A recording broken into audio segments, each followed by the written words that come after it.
সুপ্রিয়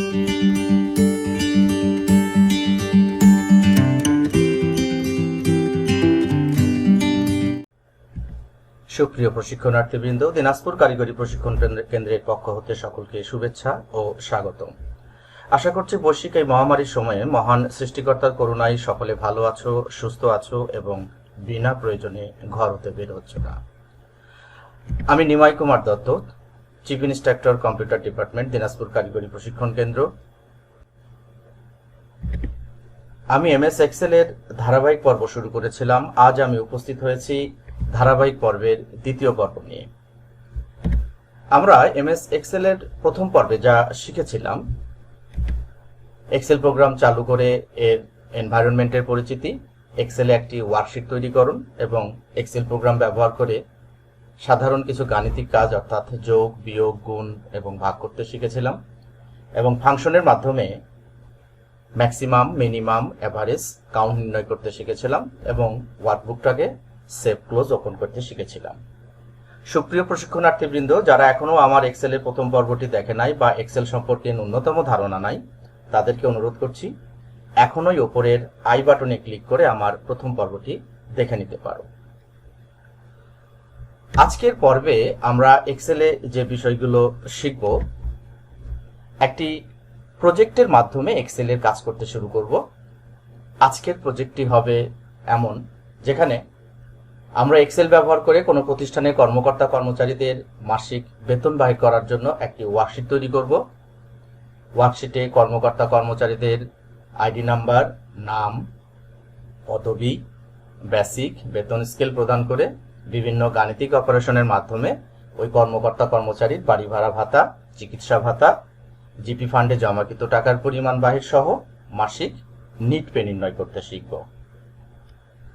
প্রিয় প্রশিক্ষণার্থীবৃন্দ, প্রশিক্ষণের সুবিধার্থে বরাবরের মতো আজকের পর্বে ব্যবহৃত এক্সেল ফাইলের সফট কপি এবং এই পর্বে ব্যবহৃত অনুশীলনের একটি হ্যান্ড নোট আমার ভিডিও ডিসক্রিপশনে লিংক দেয়া রয়েছে।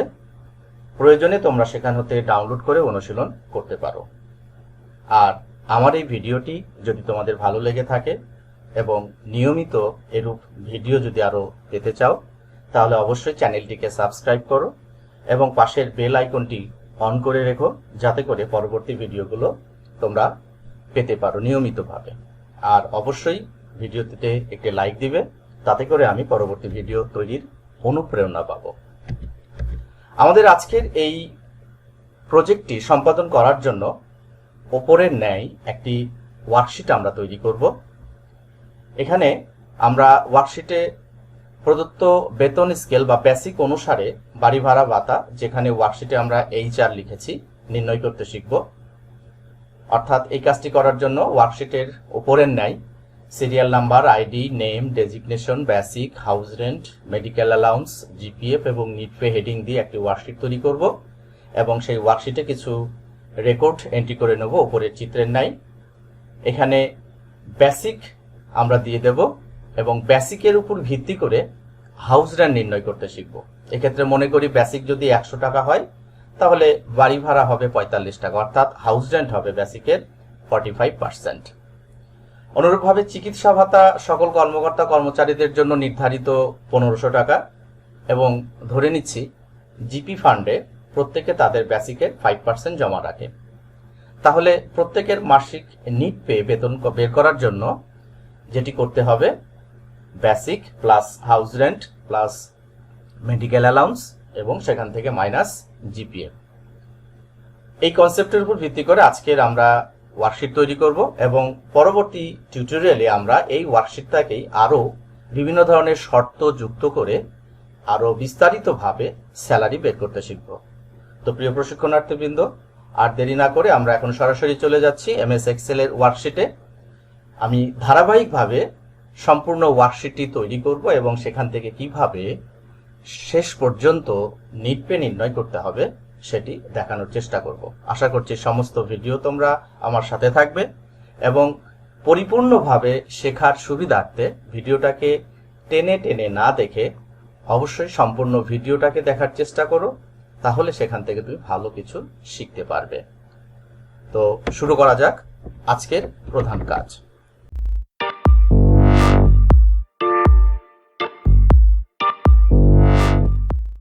প্রিয় প্রশিক্ষণার্থীবৃন্দ, তো আমরা এখন সরাসরি চলে এসেছি এমএস এক্সেল এর ওয়ার্কশিটে। আমরা প্রথমে এখানে আমাদের আজকের যে প্রজেক্টটি সম্পন্ন করতে চাচ্ছি সেই প্রজেক্টটি ফাইনালি কি হবে সেটি একটি নমুনা এই মুহূর্তে আমরা প্রথমে দেখতে পাচ্ছি।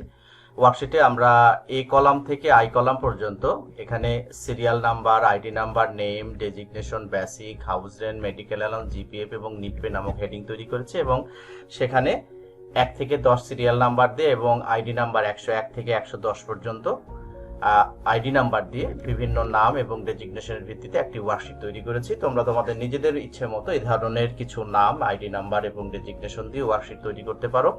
তো এখানে আমরা লক্ষ্য করতে পারছি আমাদের এখানে বেসিক দেয়া রয়েছে। কারো বেসিক হয়তো যেমন 48,500 বা 43,250। ডান পাশে আমরা এখানে বের করেছি house rent, medical allowance, GPF এবং নিটপে। তো এই মুহূর্তে হাউস রেন্টে যে টাকাটি দেখা যাচ্ছে যেমন 21,825 এই টাকাটি কিন্তু সরাসরি এখানে লেখা হয়নি। এই হাউস রেন্টে আমরা এখানে ফর্মুলার মাধ্যমে বের করেছি। মেডিকেল অ্যালাউন্সটাতেও আমরা এক জায়গায় লিখে দিয়েছি এবং একবার লিখে দিয়ে পরবর্তীগুলোতে সেগুলো করেছি। জিপিএফ এখানে আমাদের নির্ধারিত শর্ত অনুসারে 5% বের করা হয়েছে এবং নিটপে প্রদত্ত শর্ত অনুসারে যেমন basic plus house rent, medical allowance minus GPF থেকে আমরা নিটপে পেয়েছি। পূর্ববর্তী টিউটোরিয়ালে আমরা দেখেছিলাম যে আমাদের ওয়ার্কশিটের ওপরে এখানে একটি ফর্মুলা বার বলেছিলাম। আমরা সেল পয়েন্টার যেখানে রাখছি সেইখানে কি ফর্মুলা লেখা রয়েছে সেটা কিন্তু এই জায়গাতে আমরা দেখতে পাচ্ছি। তো আজকের কাজ করার জন্য প্রথমেই আমরা এই ধরনের একটি ওয়ার্কশিট তৈরি করব। তো কিভাবে এই কাজটি করব সেটি আমি ধারাবাহিকভাবে এখন দেখাবো। তো প্রথমে বেসিক পর্যন্ত ডাটা রেখে এই হাউস রেন্টের যে নির্ধারিত যে ডাটাগুলো আমরা এই মুহূর্তে দেখতে পাচ্ছি সেটাকে আমি ডিলিট করে দিলাম। অর্থাৎ আজকের কাজটি করার জন্য ওয়ার্কশিটে এই মুহূর্তে যেমনটি দেখা যাচ্ছে এরূপ একটি ওয়ার্কশিট প্রথমেই তোমাদেরকে তৈরি করে নিতে হবে। আমরা বেসিক দিয়েছি, এখন আমরা প্রথমেই নির্ণয় করতে শিখি কিভাবে হাউস রেন্ট বের করব। হাউস রেন্ট অর্থাৎ বাড়ি ভাড়া ভাতা। আমাদের প্রজেক্ট পরিকল্পনাতে আমরা বলেছিলাম যে কারো বেসিক যদি 100 টাকা হয় তাহলে তার বাড়ি ভাড়া হবে 45 টাকা, অর্থাৎ হাউস রেন্ট হচ্ছে বেসিকের 45%। তাহলে এখানে 45%, কারো বেসিক যদি 48,500 হয় তাহলে তার 45% কত হবে সেটি এখানে নির্ণয় করতে হবে। এই কাজটি করার জন্য আমাদেরকে একটি ফর্মুলা বের করতে হবে। সেই ফর্মুলাতে আমরা বের করব বেসিকের 45% কত হয়, অর্থাৎ কিভাবে কোনো নির্দিষ্ট ডাটার বা নির্দিষ্ট সংখ্যার একটা নির্দিষ্ট হারে বা নির্দিষ্ট পার্সেন্ট কিভাবে নির্ণয় করতে হয়, এর জন্য ব্যবহার করব ফর্মুলা। তো আমাদের পূর্ববর্তী অভিজ্ঞতা থেকে ধারণা রয়েছে যে কোনো ফর্মুলা দিতে হলে প্রথমে আমাদেরকে শুরু করতে হবে কি ইকুয়াল সাইন দ্বারা। অর্থাৎ আমি এখানে যেহেতু ফর্মুলাটি আমার বের করতে চাই, হাউস রেন্ট নির্ণয় করতে চাই F2 সেলে, তাহলে সেল পয়েন্টারটাকে F2 তে রেখে আমি প্রথমেই প্রেস করলাম ইকুয়াল সমান চিহ্ন, কারণ সমান চিহ্ন দিয়ে যে কোনো ফর্মুলা শুরু করতে হয়। এবার সমান চিহ্ন দেওয়ার পরে শর্ত কি বলা হয়েছে, বেসিকের 45%। বেসিকটা কোথায় আছে? আমি যদি ওয়ার্কশিটের দিকে লক্ষ্য করি তাহলে এই মুহূর্তে দেখতে পাচ্ছি আমার বেসিকের অবস্থান অর্থাৎ সেল অ্যাড্রেস কোথায়? সেল অ্যাড্রেস এই 48,500 যেখানে আছে এটা কোথায়? E2 তে। এটার সেল অ্যাড্রেস হচ্ছে E2, অর্থাৎ 48,500 বড় নয়, আমাকে এখানে চিন্তা করতে হবে লোকেশনটা কি, E2।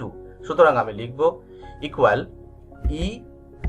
E2 লিখলাম, তাহলে 48,500টা লোকেট অলরেডি হয়ে গেছে। এটাকে কি করতে হবে? 45% নির্ণয় করতে হবে। তো 45% নির্ণয় করার বা যে কোনো পার্সেন্ট নির্ণয় করার জন্য এক্সেলের যে পদ্ধতি সেখানে কি করব, একটি গুণন চিহ্ন দিয়ে, এক্সেলের গুণন চিহ্ন মানে হচ্ছে স্টার চিহ্ন, অর্থাৎ আমি এবার দিলাম স্টার চিহ্ন। E2 ইনটু কত পার্সেন্ট? 45%। তাহলে লিখে দেই 45 তার সঙ্গে পার্সেন্টের প্রতীক 45%। তাহলে ইকুয়াল E2 ইনটু 45% লেখার পরে এখন যখন আমি এন্টার দেব তাহলে এখানে লক্ষ্য করতে পাচ্ছি যে আমার 48,500 45% 21,825 টাকা নির্ণয় হয়ে গেছে। তাহলে একটি হাউস রেন্ট কিন্তু আমি বের করে ফেললাম। এবার বাকিদের জন্য তো আবার নতুন করে আমার ফর্মুলা দেওয়ার দরকার নেই, কারণ আমরা প্রথম পর্বে এটা শিখেছিলাম যে একটি বের করলে বাকিগুলোকে আমরা জাস্ট ডাটা ফিলের মাধ্যমে করতে পারি। তার জন্য নিয়মটি ছিল কি? নিয়মটি ছিল যে আমি এই সেলের ঠিক ডান পাশে মাউস পয়েন্টারটাকে রেখে যেখানে একটা কালো প্লাস চিহ্ন দেখাবে সেখানে যদি ডাবল ক্লিক করতে পারি তাহলে অটোমেটিক্যালি পরবর্তী ডাটাগুলোর জন্য ফর্মুলাটি ওখানে কপি হয়ে যাবে। এটা একটি পদ্ধতি ছিল। আবারও দেখাচ্ছি নিচের গুলোর জন্য, যেমন নিচের অংশগুলোকে আমি যদি আবারও ডিলিট করে নেই, ডিলিট করে নিয়ে তারপরে আবার এখানে কি করব, মাউস পয়েন্টার রেখে ডাবল ক্লিক করব। এই পদ্ধতিতে আমি বাকিগুলোর জন্য হাউস রেন্ট বের করতে পারি। তাহলে বন্ধুরা খুব সহজেই আমরা হাউস রেন্ট বের করলাম 45%। কিভাবে করলাম আরেকবার করে দেখি, পুনরায় আবার করছি। এটাকে আমি ডিলিট করে নিলাম, ডিলিট করে নিয়ে F2 সেলে সেল পয়েন্টার রেখে ইকুয়াল বেসিকের কোথায় আছে, E2 তে আছে, অর্থাৎ E2 ইনটু 45% লিখে কি করব, এন্টার দেব। তাহলে আমার বেসিকের 45% কাউন্ট হয়ে গেল। এবার বাকিগুলো বের করার জন্য আমি এখানে মাউস পয়েন্টার রেখে ডাবল ক্লিক করলে পারি, ডাটা ফিল হবে, অথবা এখানে মাউস পয়েন্টার রেখে ড্রাগ করে যদি নিচের দিকে আমি এইভাবে একটু টেনে দিই তাহলে আমার বাকি অংশগুলো চলে আসবে। এরপরে আসছে মেডিকেল অ্যালাউন্স বা M/A। আমাদের শর্ত অনুসারে আমরা বলেছি যে প্রত্যেকের চিকিৎসা ভাতা হিসাবে তাকে প্রদান করতে হবে 1500 টাকা। এবার এই 1500 টাকা আমি কি করব, সরাসরি এখানে লিখে দেব, কারণ এটা কারোর সঙ্গে পার্সেন্টেজে যাবে না বা কোনো কিছুর উপর নির্ভর করবে না, সবাই পাবে 1500 টাকা, যার যতই বেসিক থাকুক। তাই আমি এখানে লিখে দিচ্ছি 1500 দিয়ে এন্টার দিলাম, একটা হয়ে গেছে। তাহলে বাকিগুলোর জন্য আগের নিয়মেই জাস্ট আমি এখানে ডাবল ক্লিক করে দিলে বাকিগুলো চলে এসছে। এরপরে আমার দরকার হলো GPF অর্থাৎ গভর্নমেন্ট প্রভিডেন্ট ফান্ড। তাহলে গভর্নমেন্ট প্রভিডেন্ট ফান্ডের জন্য আমরা এখন বলেছিলাম যে এটি হবে বেসিকের 5%, অর্থাৎ সে তার বেতন থেকে এই 5% টাকা প্রতি মাসে সে সরকারি গভর্নমেন্ট প্রভিডেন্ট ফান্ডে সে প্রভিডেন্ট ফান্ড হিসাবে জমা রাখবে। তাহলে তার জন্য কি করতে হবে, ইকুয়াল যেভাবে হাউস রেন্ট বের করেছি, হাউস রেন্ট বের করেছি 45%, আর আমি এখানে জিপিএফ বের করব 5%, একই নিয়ম। তাহলে একই ফর্মুলা হবে, কি হবে, বেসিকের 5%। তা বেসিক কোথায়, বেসিক আছে E2 তে। আমি এখানে ইকুয়াল চেপেছি, মাউস পয়েন্টার নিয়ে বেসিক যেখানে আছে সেইখানে নিয়ে একটা ক্লিক করলাম, তাহলে অটোমেটিক্যালি কিন্তু আমার ফর্মুলার ভিতরে E2 লেখাটি চলে এসছে। এরপরে কি, ইনটু কত পার্সেন্ট, 5% লিখে এন্টার দেব। তাহলে আমার জিপিএফ হিসাবে 5% টাকা চলে এসছে। বাকিটা বের করার জন্য জাস্ট ডাবল ক্লিক, অটোমেটিক্যালি বাকিগুলো হয়ে গেল। তাহলে এইভাবে আমরা হাউস রেন্ট, মেডিকেল অ্যালাউন্স এবং জিপিএফ নির্ণয় করে ফেললাম। এখন আমার বাকি থাকলো নিট পে বের করা। নিট পে অর্থাৎ সর্বমোট সে ফাইনালি প্রতি মাসে কত টাকা বেতন পাবে। এক্ষেত্রে আমাদের শর্তে যেটা আমরা বলেছি, তাকে বেসিক দিতে হবে, তাকে হাউস রেন্ট দিতে হবে, তাকে মেডিকেল অ্যালাউন্স দিতে হবে, অর্থাৎ সেক্ষেত্রে basic plus house rent plus medical allowance, এবং জিপিএফটি কি হবে, তার প্রাপ্ত অর্থ হতে সে কর্তন করবে, জমা রাখবে, তাহলে এটা কি হবে, মাইনাস হবে। সুতরাং ফর্মুলাটি দাঁড়াচ্ছে basic plus house rent plus medical allowance minus GPF. এটি হলো মূল ফর্মুলা। এবার আমি সেটা বের করব। কিভাবে বের করব, তাহলে নিট পে বের করার জন্য সেল পয়েন্টার নিট পে যেখানে আমি বের করব I2 তে স্থাপন করে ইকুয়াল চাপলাম। ইকুয়াল চাপার পরে বেসিক কোথায় আছে, আমি কিন্তু বেসিক লিখবো না, BASIC বেসিক তো লিখবো না, বেসিকের ডাটাটি আমার কোথায় আছে। বেসিকের ডাটা হচ্ছে 48,500, 48,500 তো লিখবো না, কি লিখবো, 48,500 কোথায় আছে, অর্থাৎ জাস্ট আমি যদি সেল পয়েন্টার নিয়ে এখানে ক্লিক করি E2টাই হচ্ছে হলো আমার বেসিক। E2র সঙ্গে প্লাস করতে হবে, যোগ করতে হবে কোনটি, হাউস রেন্টেরটা, অর্থাৎ হাউস রেন্ট কোথায় আছে, F2 তে। F2 লিখে দিতে পারি অথবা মাউস পয়েন্টার নিয়ে F2 তে ক্লিক করতে পারি। এর সঙ্গে প্লাস কি, মেডিকেল অ্যালাউন্স কোথায় আছে, G2 তে। আমি এবার যদি কিবোর্ডের অ্যারো কি ব্যবহার করে G2 তে লোকেট করে দেই, তাহলে G2 এখানে আমার ফর্মুলার মধ্যে চলে এসছে।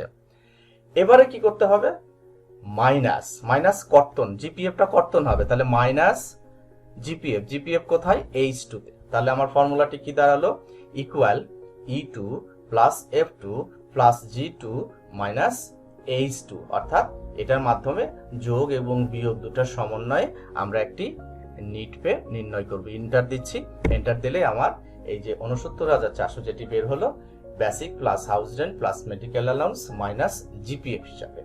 তাহলে একটি আমি বের করলাম একটা বের করার পরে বাকিগুলো বের করার জন্য আমাকে কি করতে হবে, জাস্ট এখানে ডাবল ক্লিক করব। ডাবল ক্লিক করলেই বাকিগুলো বের হয়ে গেল। তো প্রিয় প্রশিক্ষণার্থীবৃন্দ, এভাবে আমরা খুব সহজেই একটি স্যালারি শিট তৈরি করতে পারি। আমি নিট পেটি পুনরায় আরেকবার নির্ণয় করে দেখাচ্ছি। তাহলে আবারও নিট পে নির্ণয় করার জন্য সেল পয়েন্টারটাকে আমি I2 তে স্থাপন করে ইকুয়াল থেকে এবার আমার বেসিক প্লাস হাউস রেন্ট অর্থাৎ F2 প্লাস মেডিকেল অ্যালাউন্স অর্থাৎ G2 এবং মাইনাস GPF অর্থাৎ H2 লিখে এন্টার করছি। এন্টার করার পরে বাকিটা বের করার জন্য আমি ড্র্যাগ করে দিতে পারি অথবা ডাবল ক্লিকও করে দিতে পারি। তাহলে আমার একটি ওয়ার্কশিটে খুব সহজেই জাস্ট একজনের জন্য আমি একটি ফর্মুলা লিখে এরকম প্রতিষ্ঠানের বাকি সকলেরই নিট পে নির্ধারণ করতে পারি। প্রিয় প্রশিক্ষণার্থী, আজকে খুব সহজভাবে অত্যন্ত সিম্পল একটি ব্যবস্থার মাধ্যমে আমরা নিট পে নির্ণয় করলাম, যেখানে জাস্ট যোগ এবং বিয়োগ ছিল, কোনো শর্ত ছিল না। আগামী পর্বে আমরা এই ওয়ার্কশিটেই আরো বিভিন্ন শর্ত যুক্ত করে, যেমন কেউ কোয়ার্টারে থাকবে, কেউ কোয়ার্টারে থাকবে না, এবং কোয়ার্টারে থাকলে তার জন্য এক ধরনের নিট পে নির্ধারণ করতে হবে এবং কোয়ার্টারে না থাকলে আর এক ধরনের নিট পে নির্ধারিত হবে, সেই সমস্ত অর্থাৎ সরাসরি ইফ ফাংশন ব্যবহার করে আমরা নিট পে ক্যালকুলেশন করতে শিখব আগামী পর্বে। আজকের পর্বে এ পর্যন্তই আমরা শিখছি। এই ওয়ার্কশিটটাকেই আগামী পর্বে আমরা মডিফাই করে কিছু শর্ত যুক্ত করে বিস্তারিতভাবে আবারও স্যালারি শিট তৈরি করতে শিখব। এ পর্যন্ত তোমরা ভালো থেকো, সুস্থ থাকো, ঘরে থাকো, এবং আবারও বলছি এইটার র ফাইল আমার ডেসক্রিপশন বক্সে দিয়ে দেওয়া রয়েছে, সেখান থেকে তোমরাও ডাউনলোড করে প্র্যাকটিস করতে পারবে। ধন্যবাদ সবাইকে।